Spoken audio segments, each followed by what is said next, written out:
stop breathing right now. Hold it. Because in the next 60 seconds, I'm going to show you exactly how it feels when the world forgets you're still alive. You wake up. It's not the cold that hits you first, it's the weight. A heavy, suffocating stillness that presses against your chest like a physical hand.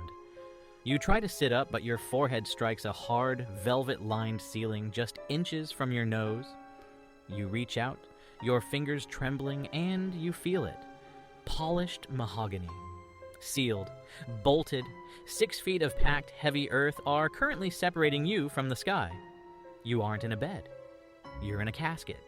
Your heart begins to hammer against your ribs, a frantic drum in a soundproof room. This is taphophobia, the primal ancient fear of being buried alive.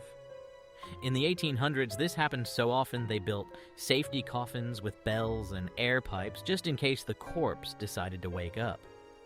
But you're in 2026. Your casket wasn't built for a comeback. It was built to stay shut. As the panic sets in, your body does something counterintuitive. It starts to sweat. The temperature inside this narrow box is rising. Every frantic movement you make, every scream that dies in the thick satin lining of the lid is a withdrawal from your most precious bank account. Your oxygen. Right now you have a choice. You can scream until your throat bleeds, wasting your air in minutes. Or you can calculate, because the math of survival inside a silent box is brutal, and the clock is already at 0. Most people think they'd just suffocate. They're wrong. The reality is much, much darker. This is the biological and psychological breakdown of your final hours. Welcome to the end. Now that the panic has settled into a cold, numbing reality, your brain shifts from fight or flight to a much more terrifying question. How long? To the person standing above your grave, time is measured in days, but for you, inside this mahogany shell, time is measured in liters.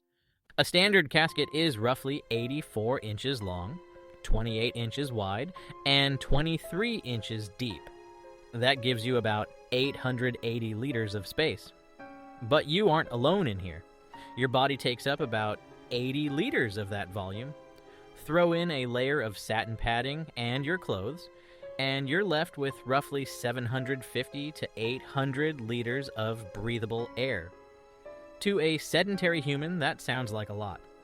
But you aren't sedentary. You're terrified. When you're calm, you breathe about 8 liters of air per minute, but your heart is currently racing at 120 beats per minute. Your lungs are desperate, clawing for gas. In this state, you're burning through your supply at double the speed. You aren't just breathing. You are a furnace consuming the very fuel that keeps you conscious. But here is the detail the movies always get wrong. You don't die because the oxygen runs out. You die because the carbon dioxide builds up. Every time you exhale, you release $CO2. In the open world, it dissipates. In here, it has nowhere to go. It pools around your face, invisible and odorless. This is the stage of hypercapnia. As the concentration of CO2 in your tiny chamber hits 5%, your brain begins to scream. This isn't the peaceful sleep they promised you. This is a biological alarm. Your blood becomes acidic. Your lungs begin to burn with a sharp, stinging sensation, a reflex known as air hunger. You begin to gasp, but the air you're pulling in is increasingly toxic. You'll experience a blinding headache, the kind that feels like a rhythmic pulsing behind your eyes. Then comes the dizziness.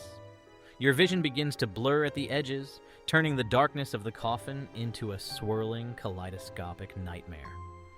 While your mind is spinning, your body is making a final, grim calculation. As the oxygen levels dip below 10%, your vital organs start to prioritize. Your skin turns a sickly blue, a condition called cyanosis. Your heart, once a frantic drum, begins to skip beats. It's trying to save energy, trying to keep your brain alive for just one more minute. But the brain is a greedy organ.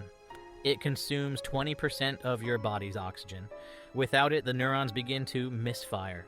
This is the twilight zone of burial. You might feel a sudden, strange warmth. You might even hear voices from above the dirt calling your name. Is it a rescue party? Or is it just the sound of your synapses sparking one last time before they go dark forever? The math is simple, and the math is cruel. Depending on your size and your level of calm, you have, at most, 5.5 hours. And you've already used 40 minutes just realizing where you are. If the biology of burial is a countdown, the psychology is a collapse. While your lungs are fighting the chemistry of the air, your mind is fighting the geometry of the space. Humans are evolutionary creatures of the horizon. We are designed to look at the distance, to track movement, to sense the open sky. When you are placed in a box where your elbows touch the walls and your breath bounces off the ceiling back onto your face, the brain experiences a catastrophic error message. Within the first hour, the silence starts to grow teeth. In total sensory deprivation, no light, no external sound, no movement, the brain becomes desperate for input. It begins to manufacture its own reality. This is the third-person effect.